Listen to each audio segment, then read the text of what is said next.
Hello and welcome to a Wednesday afternoon and welcome to AM Language. This is our 4 o'clock live session, and today we are going to look at non-finite verbs. If you are watching this later and you want to follow the lesson, please click on the live chat because that's where the information is. So if you want to follow us later, please follow the live chat. That will help you understand the lesson. And if you're watching later, as always, probably fast forward the first 5 minutes because it usually takes us about 5 minutes to get into things. As for everyone else, welcome to today's lesson. Hello, good afternoon, Arena F. Welcome to the lesson. Thank you for joining. Where I am in the world, it's a wet day. It's rained quite a bit, and the temperature has dropped as well. It's not as warm as it was a few days ago. Leondina has said hi, Richard. Hello, Leondina. Good afternoon. Buono pomeriggio. And Alida, buenos dias, because you are in Patagonia. So welcome to the lesson today. As always, if you are new, please subscribe to the channel. We are up to 445. At the end of the week, let's see if we can get 450. That's the target. Can we get 450 subscribers? Actually, I think we've gone up, actually. I think we're more than 445 now, but not quite to the 450 mark just yet. Yes, please make sure you subscribe. Now, non-finite verbs. Yesterday we looked at finite verbs, and today we will look at non-finite verbs. Evelina says, good afternoon, Richard. Buono pomeriggio, Evelina, and welcome to today's lesson. I hope you're all doing well. As is with the case yesterday, the thing about this type of subject, it does come under accuracy when learning English, and we are looking at approaches to help us tackle, meaning to deal with L1 interference. Now, L1 interference simply means your first language influencing your English, and sometimes you end up thinking in Italian, and you end up speaking or writing, for instance, in how you would do if you're writing or speaking Italian, Spanish, German, Russian, whatever your first language might be. So it's really important to develop techniques that can help you to know when your first language is interfering with your ability to communicate in English. In this lesson today, we're going to take a few approaches. There will be a lot of, obviously, I think on YouTube, there's elements of reading and writing skills that we can develop. But there's also the listening as well. Unfortunately, the one skill that's really difficult to develop is speaking, because only I can speak. So that's the only negative, I would say, in that respect. Okay, so I'll just give people just a few more, maybe 30 more seconds, and then we shall begin. Just to remind ourselves from yesterday, important note, okay, guys. So I will just start off just having a little reminder about what a finite verb is before we move on to the actual non-finite elements. Okay, so just remind you guys, finite. Let me just test your memory from yesterday. Finite verbs. Okay. True or false? That's all we're going to do. True or false? Okay, so A, I don't need subject. B, I need a tense.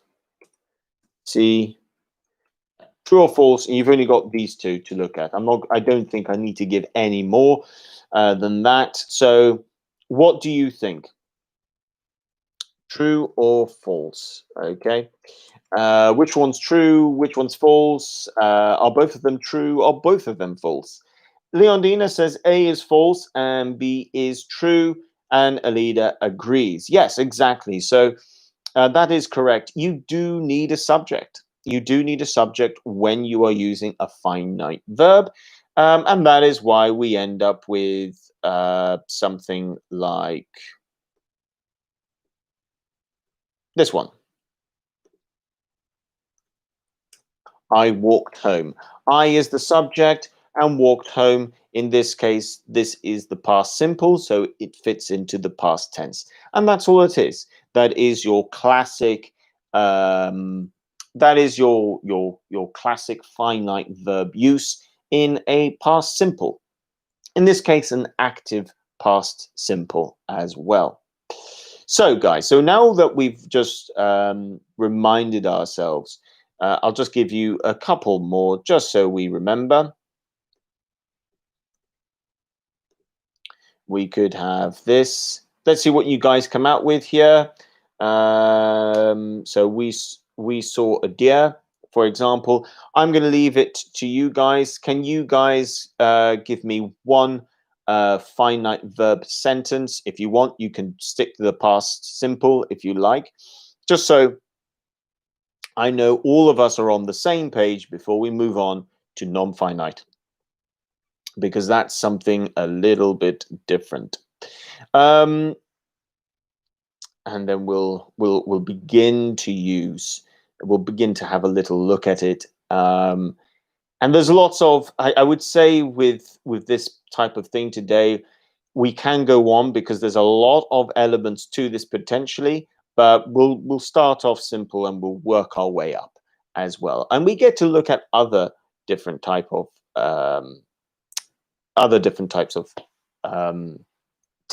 use of verbs, really. It is, to an extent, something to do with verb patterns, I suppose.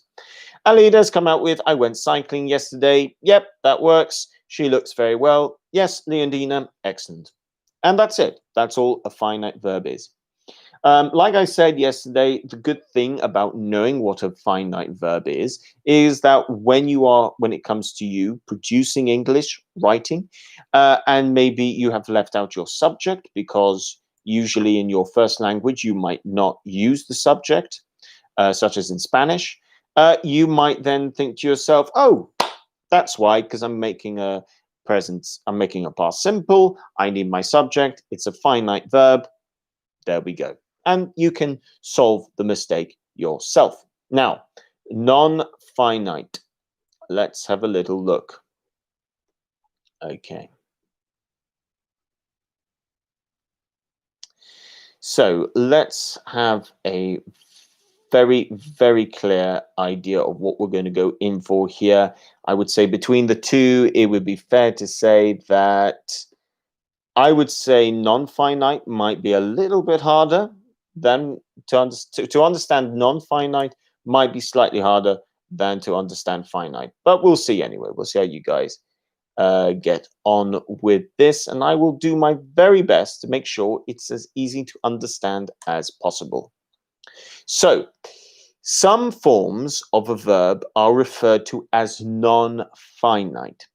The present and past participle and the to infinitive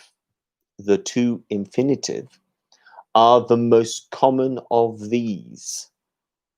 The base form is often used in a non-finite way. Every verb can be used in a clause in either a finite or non-finite way. Now, that's an important thing to remember. Your verbs can be used as either finite or non-finite. It just depends on how you're using the verb. Okay? So don't worry, you're not going to come across verbs whereby you think to yourself, oh, I can only use them in a non-finite way. No, that's not what it is. A verb can be used in a finite or non-finite way. We just need to be very careful. So let's continue with looking now at a non-finite example. We'll look at about 3 of these to help us out here. Okay, so it is non-finite if it is used without the verb having a tense. That's the first thing that we need to know. And this is where we're going to be looking at some examples like this. You will notice that one of them is a gerund as well. So let's look at the first one over here. You've got to open, tear off the tab. Now on the thumbnail today, I have to open. I think it's got turn. What did I put? To open, turn the top or something like that. I think I wrote something like that. You've got this one here. Now this one here, when you start, now I had looked at this one before. It's a present participle. It's also gerund. Okay, it's also technically a gerund. Looking around, he noticed a letter on the floor. Now you will see here that in this sentence, don't concentrate on he noticed a letter on the floor. We're not looking at the verb noticed. We're looking at the verb looking. Okay, so we've got to open. This is non-finite. We've got looking around. This is non-finite. Now, finally, we've got this one here. Worn out by the heat, they stopped for a drink. Again, we're not looking at stopped for a drink. We're looking at worn out. Worn out, okay. Here we can see this is actually a phrasal verb, and it means tired, basically, or very, very tired. So we've got that, we've got looking, and we've got to open. Okay, so these are examples where this is what we call non-finite. This is because we can use these verbs, typically speaking, at the start of the sentence. We're creating this way of introducing the idea of what's happening, some important information, but it's not tied to a tense or a subject. This is why you've got things like to open, such as it's with instructions. So if you're going to give instructions, you need to remember that maybe you need to use it in a non-finite way. Alida says you use the verb as a noun. It's no. I see what you're going for there. It doesn't take on the form of a noun. I want to make that clear. It's still a verb, but you're using it before the subject. Let's put it that way. So you're going with this type of language whereby, okay, let's put this way. Okay, you use a non-finite. I think this is the best way to use it. Non-finite verb. Okay, plus comma plus subject. Okay. So it's like it's what we call a lead in, actually. It leads you in to the main clause of the sentence. So this is what you do. You have a non-finite verb. It could be an instruction like to open. It could be a descriptive language, such as looking around or worn out, tired out. This is extra information that we are, and usually it's descriptive or maybe instructive, for example. So I'll tell you what, I'm going to write something now, and you guys need to put this into the correct order to try and make sure you see what's your non-finite verb and then the rest of your sentence. Okay, so for instance, if I wrote something like, let's go with this, okay? Let's see how you do. Oops.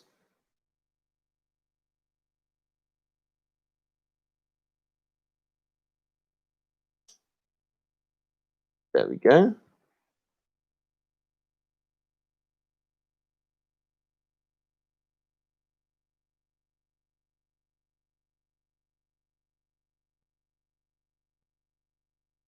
So, for example, if I wrote this, what you guys would then need to do is put them in the correct order. So, but as you can see, I haven't told you where you need a comma, but you would write, if this is the correct answer, you would write looking around. I saw a door. Okay, so that is what this is how this activity works. Therefore, we need to be able to identify what our non-finite verb is in this activity. So let's have a go. Okay, let's start off with this one.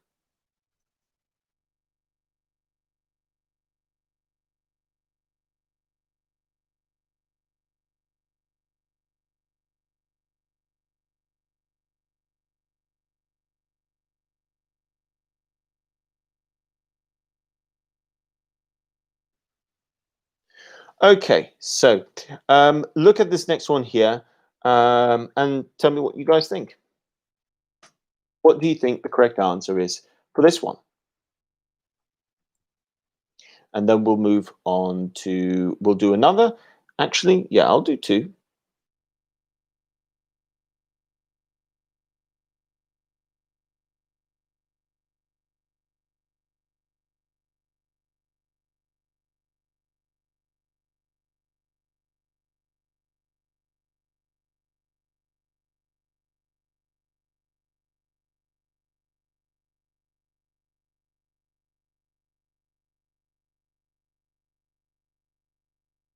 And we'll go for this one as well. Probably a little bit harder, this next one.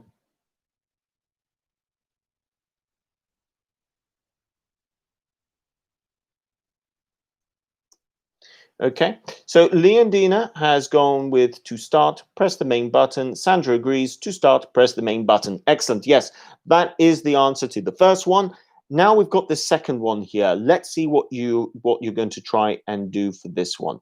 This one you'll need to think of the present participle, the gerund form of the verb. So let's see what you guys come up with there.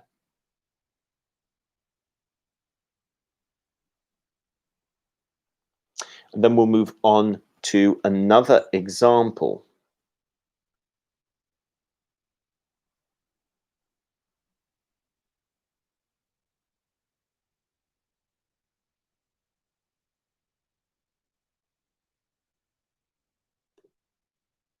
So Evelina agrees as well to start, press the main button. Yes, exactly.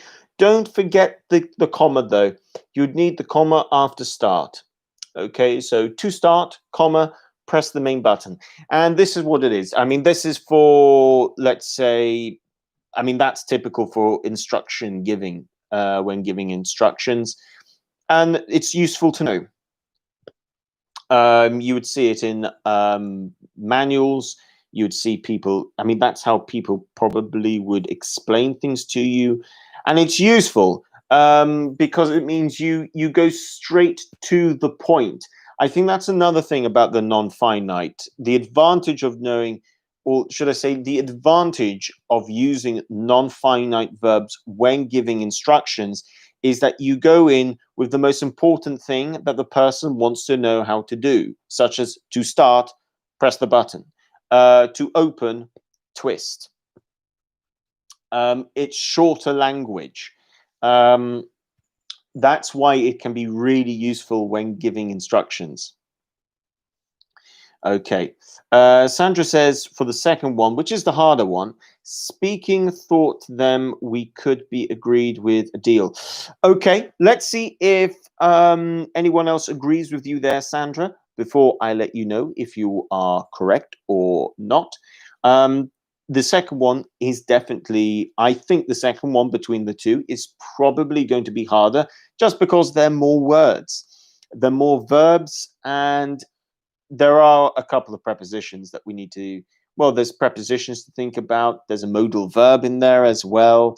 So there's some things to think about with this one. So I would say it's probably harder, but we'll see if you're right. Let me know, guys. Do you agree with Sandra for the second one? We have all agreed on the first one.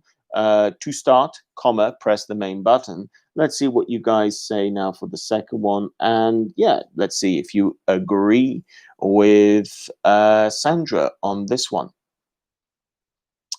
And then we will continue and we'll look at a few more examples.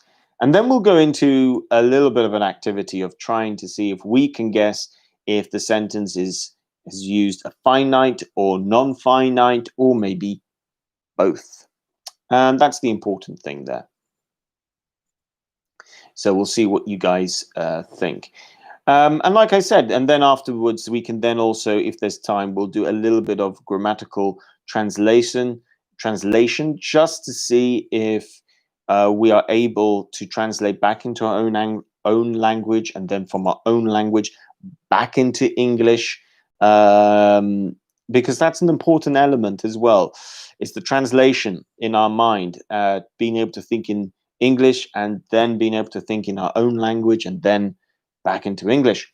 Sandra says good afternoon, by the way. Okay, so Evelina agrees with Sandra. Let's see, Leondina, Elida, what do you think about this one here? Do you guys agree with Sandra and Evelina? Do you think they've got this second one correct? Or do you guys think, maybe something's not quite right? Okay, so I'll give you guys just another minute or so to come up with your answers. And then we will have a little look. As always, guys, we do need to think carefully about what our main verb is going to be after the initial sort of lead-in, really.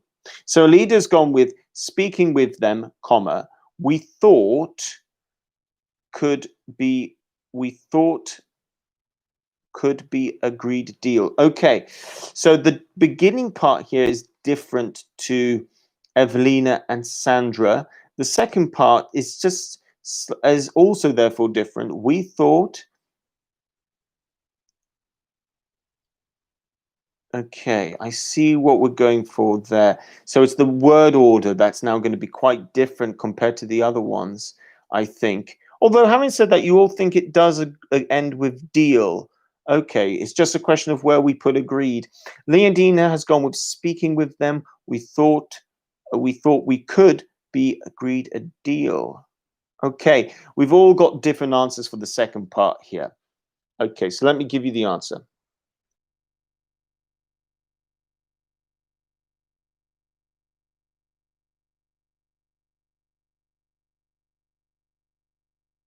Now this, like I said, I thought this was going to be the harder one of the two. So this is the correct answer.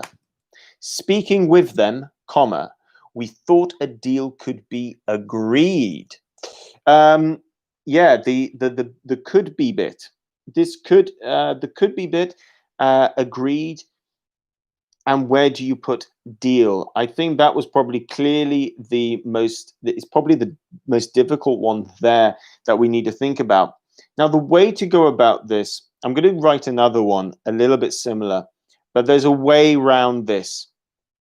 Now, most of us managed, half of us got the first bit correct, speaking with them. So we got the non-finite bit correct. The second bit, funnily enough, that was the harder one, was to do with non-finite and then linking was to do with the finite verb and linking the finite verb with the object.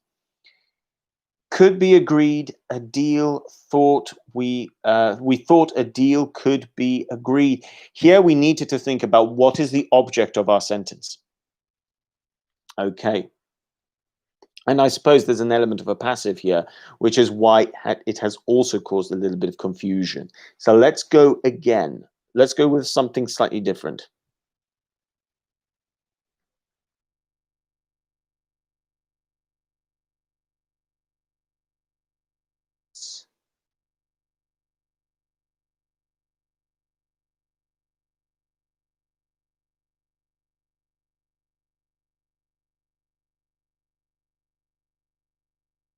Oops.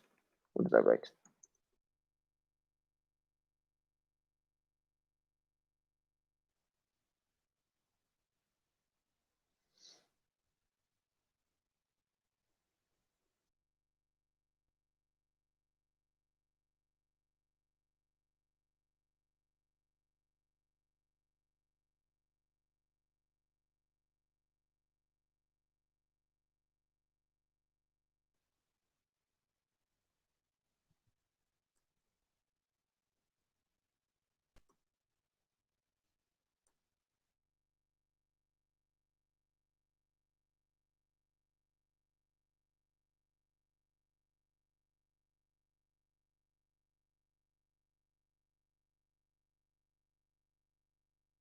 Hmm. No, I think this might be a little bit too difficult. Well, we'll see. We'll see. Okay, let's have a little go with this one. Okay, so I'm just going to read it to myself.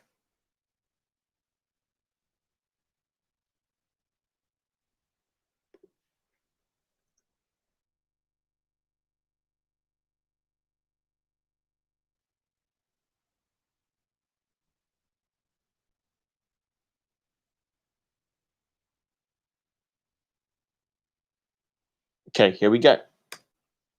I should just say here, guys, consider as because. Okay, so as here has the same meaning as because.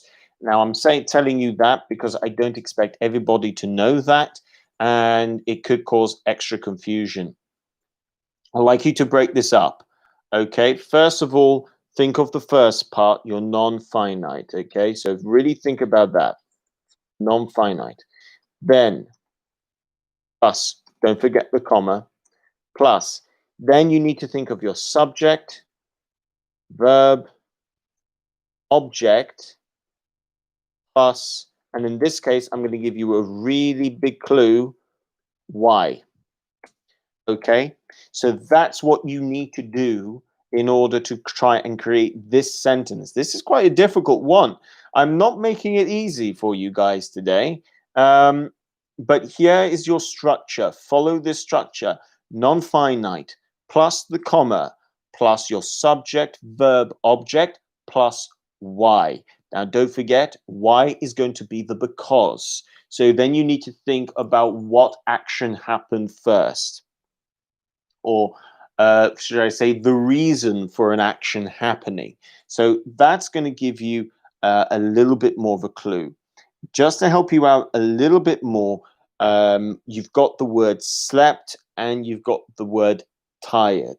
Okay, now you need to decide which one is the explanation of what happened, and you need to think about which verb is going to be used to explain why. You should also know that the way I've done this is kind of a little bit like chunks. So you can see probably the pattern of the sentence of this sentence. The words that need to be close to each other are already close to each other. The word order just needs to be changed. So let's see what you guys come up with. And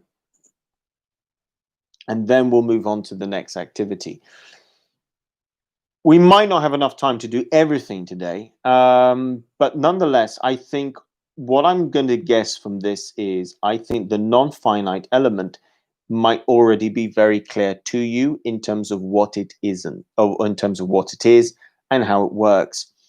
I think what is going to be a little bit harder is how you link everything together in terms of the word order and sentence. So Alida's come in, watching late into the night, comma, I slept on the sofa as I was too tired to get up. Wow. Well, if you agree with Alida, just tell me if you agree with her. If you think the answer's a bit different, then tell me what you think, and we'll discover if Alida is right. There's more. There's more. I think this one is maybe the harder one of all. Yeah, maybe this is the hardest one today so far. So we'll see if Alida's correct. But let me know, guys. Is Alida correct, or do you think the answer might be slightly different? Let me know. I do need some water. I'm not very good today. I haven't been good this week. I forget to drink water.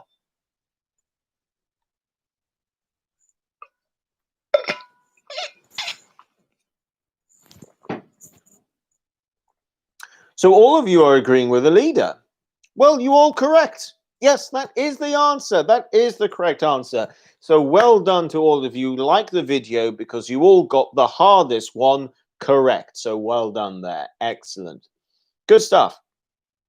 Now, just to provide you with a little bit more examples to think about, let's look at this one here. Again, similar sort of stuff going on. Sandra says, watching late into the night, I slept on the sofa As I was too tired to get up. Excellent. Well done, Sandra. Perfect as well. So you've all agreed with each other on this one. Excellent. So you all got the hardest one correct.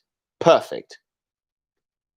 So let's move on to another example regarding non-finite. Okay, so with no agreement between the subject, if there is one, and the verb. Now, what on earth does this mean? This means, well, something like this, really. I think this is a good example. The plan failing, he gave up. Okay, so here you've got an idea, a plan, and it's not working. So you might write, that plan failing, comma, he gave up. Likewise, we could do something like this. We could go with our guests departed, comma, we felt a little depressed. Okay. Again, what you're going in with straight away is perhaps in this sort of thing. It's descriptive language in the sense that it automatically goes straight into what's happening in some sort of way, but at the same time it's detached from the rest of the sentence. Our guests departed, we felt a little depressed. What you will see is here with this is that we could easily switch this around. We could easily say he gave up because the plan was failing. We felt a little depressed because our guests departed, for example. And then you don't need a comma. But that's just another example. You're just putting this really sort of some kind of descriptive language at the very beginning. And I'll give you, let's see what the time is. I want to try something else before we move on. I did say actually about the infinitive, didn't I? And I don't think we've had a look at the infinitive. So let's have a little look at the infinitive because this is an important one. So let's have a look at that. And then we shall go into the main activity. So something important to know. Often a noun or pronoun can come between the finite verb and the non-finite one. See the to infinitive and the to infinitive for more on this. So, what do we mean by this? Well, let me give you an example. We want Charlie to act as club side directory. So, let's go with another one.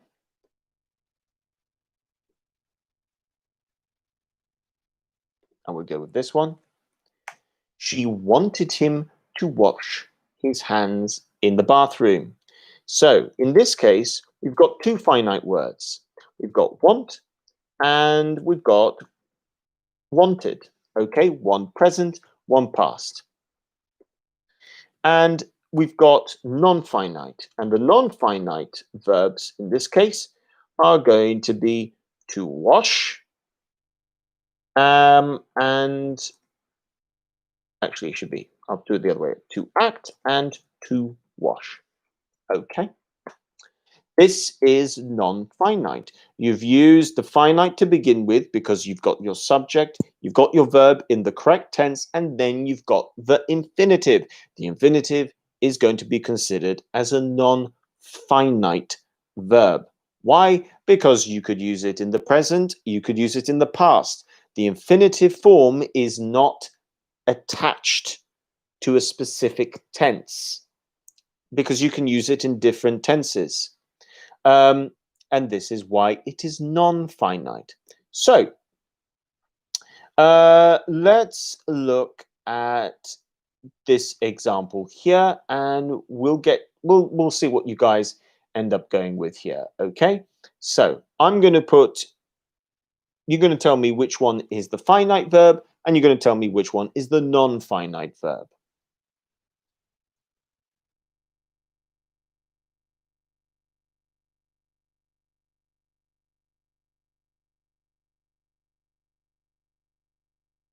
Alexandra, welcome to the channel, and thank you very much for your contribution.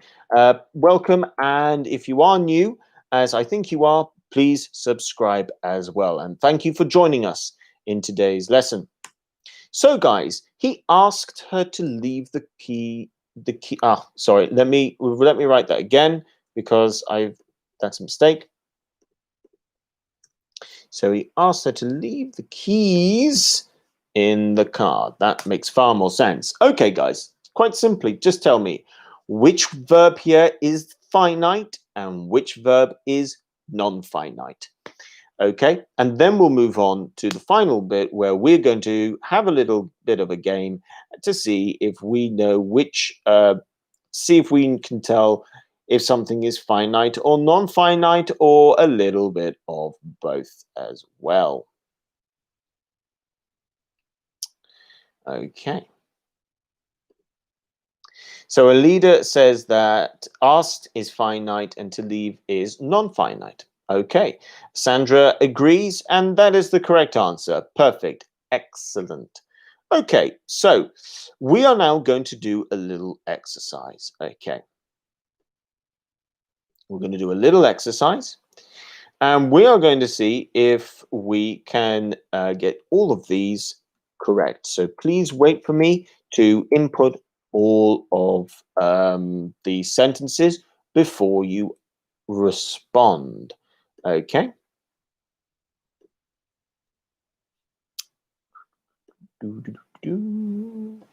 Okay, there we go.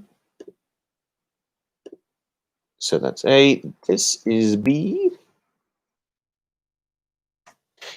If you think the answer that there's two correct well, there's a bit of both, please specify as well.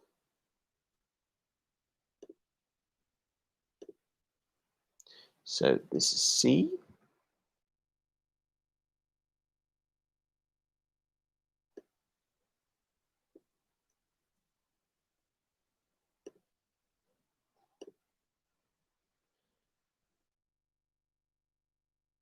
I'll just add in as well what this word means.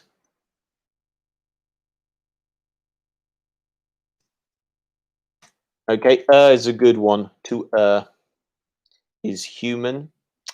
Quite a famous one in English. I think it might be Shakespearean, actually.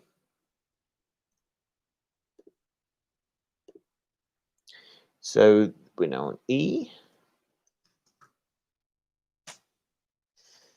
There we go.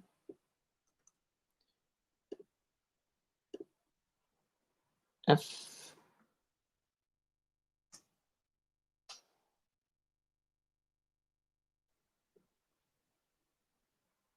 And we'll go with one more.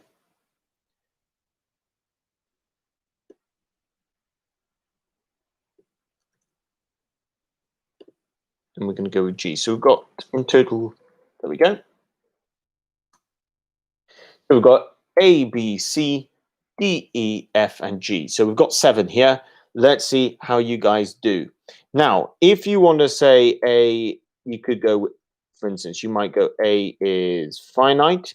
You could go with A is or non. Let's see, finite. Or you could decide that A is finite and non-finite. So these are the 3 ways you can give me your answers to a question. If you think A is finite, you will please write A finite. If you think A, for instance, is non-finite, then you write A non-finite. And if you think it's both, because it's a longer sentence and you've got 2 parts to it, you can write for instance, A and finite dash non-finite, but please put it in order. So if you think the first verb is finite, put finite first. If you think non-finite is the second, put it second. And let's see what your answers are. And at the end of it, we'll see if you guys can now identify a finite verb and a non-finite verb. It's a really important part of understanding verb patterns. It's very useful when you're trying to tackle your L1 interference. And it also helps us to understand, for instance, why certain verbs, why in certain ways that a verb might be very restrictive, and in other ways it's not. It answers a lot of questions, I think, in terms of why can we say it like this, but we can't say this. Why do we start off by using the past simple form and then using the infinitive, the to infinitive? Why can we do that? And understanding finite and non-finite allows us to do that. Um, it's it's a very useful bit of knowledge. Okay. Oh, Alida wants to change something in her answer.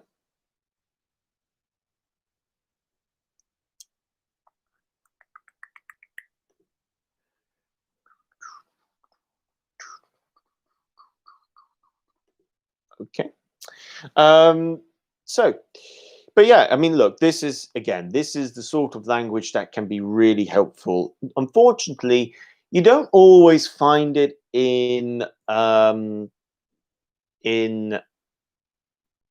books, in language books.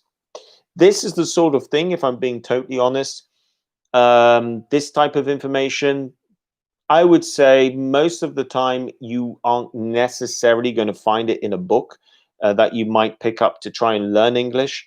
You might find them in some. It depends on the type of. It depends who the publisher is and who put it together. But I would say information like this.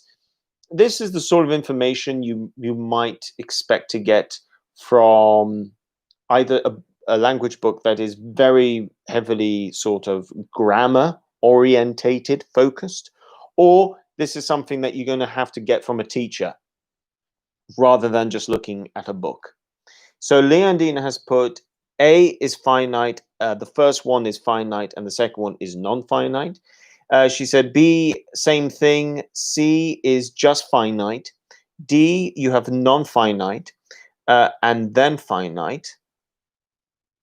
No, just finite, I think. F, we've got F. No, I'm confusing. Sorry, where am I? E, that's it. E is finite, non-finite. F is finite. G is finite, non-finite. Okay, we'll see if Leondina is correct. If you agree with Leondina, just say so. If you disagree, let's see what your answers are. So we've got, we'll go through it step by step. The first one here, you've got my little brother wants to be an actor. Sandra has put A is finite in terms of the main verb wants. B is non-finite in terms of the main verb to pass. In that case, C, you've gone for finite. I couldn't solve being the main verb. Okay, D is finite and non-finite. So in D, we've got to is human. E is your duty is to cross the river without getting noticed. Here, there, E, you've gone for finite. F, the doctor is attending, finite. And D, G, you mean G, the students were asked to submit their assignments. You've put non-finite. Alida's gone for A, finite, wants, and non-finite in the second part. B is finite and non-finite. C is just finite. D is non-finite. E is non-finite. And F is finite. And G is finite and non-finite. Okay, let's go through this. Okay, so thank you very much for all of your answers. Some differences, but a lot of similarities. So A, wants, okay, of course, is finite. And if we look at the second part of that, to be is non-finite. Okay, so that is the answer to A. So well done to those of you who put that for answer A. Now, B, we've got she worked hard to pass the exam. Now, worked, of course, here would be finite, and to pass would be non-finite. So well done again to those of you who got this correct. C, I couldn't solve the problem. This is just going to be to couldn't solve. Solve, of course, here is going to be finite. D, we've got to err is human. There's only one verb that we're looking at here. We're not looking at the auxiliary verb. So here, this is just non-finite. In D, E, we've got your duty is to cross the river without getting injured. No, without getting noticed. Sorry. For this one, E, yeah, I'm on E, aren't I? Okay, so the main verb here is to cross, which is to cross, obviously, is going to be non-finite. Okay, so that's the important element there. Okay, cool. C, D, E, F. What did you guys put for F? F, the doctor is attending to the injured people, is attending. This is F. We are looking at finite because it's bound to the subject and it's bound to the grammar form, the tense, sorry. And finally, G, we've got the students were asked to submit their assignments. Okay, now if you're just looking at asked, that's going to be finite. But the main one here, to submit, that's going to be non-finite. So well done to all of you who got all of these right. If you got most of these right, well done as well. This isn't easy stuff necessarily, but it's really important to know. It helps to answer lots of questions about verb patterns. So guys, thank you so much for joining me today. If you've enjoyed the lesson and you've liked this and you found yesterday's lesson and today's lesson helpful, and that you feel that you have now learnt something new, especially something that you don't think you would have learnt normally, let's say just looking at a book on your own, make sure you like the lesson. Arena F says, thanks for the lesson. Leondina says, thank you, Richard. You're welcome, guys. So, guys, I will be back tomorrow at the same time, 4 o'clock, with another live lesson. To all of you who participated in today, thank you very much. So Evelina, Leondina, Arena F, Alida, I think I've mentioned, who else? Sandra, Alexandro, I think I've mentioned just about everyone, Arena F. If I've missed anyone out, I do apologize. But thank you very much, guys. Thank you for watching, and I will see you same time tomorrow. And thank you so much. And if you're new, as always, make sure you subscribe and share the channel. And if you want to find out how you can have actual physical lessons at AM Language in Malta, click on the links below and follow the website, follow the links to the website where you can actually find out how you can come to Malta to learn English. Thank you so much, guys, and bye for now.